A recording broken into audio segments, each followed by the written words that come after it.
সার্টিফিকেটটাকে সে আমার প্রাপ্য সম্পদ ও অধিকার থেকে বঞ্চিত করার কাজে ব্যবহার করতে থাকে একের পর এক। তিনি বাংলাদেশ প্রতিদিনের নাইম নিজামকে দিয়ে একটি নিউজ করান, মা বলেছে ছেলে পাগল। কেন?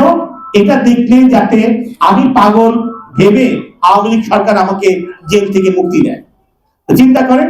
এবং পরবর্তীকালে উনি সব জায়গায় ছেলে মেয়েদের বিবাহ দাওয়াত সব জায়গায় এটা ব্যবহার করে আমাকে সামাজিক ভাবে এক ঘরে করে ফেলেন এবং অর্থনৈতিক ভাবে বঞ্চিত করেন।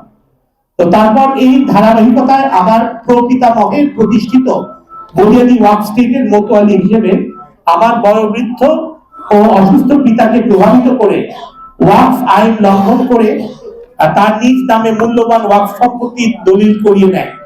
তো আমার দাদা জমিদার কাজীমুদ্দিন সিদ্দিকীর উইলে বলা আছে, বড় ছেলে স্টেটের মোতোয়ালি হবে যদি সে ইনভ্যালিড না হয়, পাগল না হয়, বেধর্মী না হয়।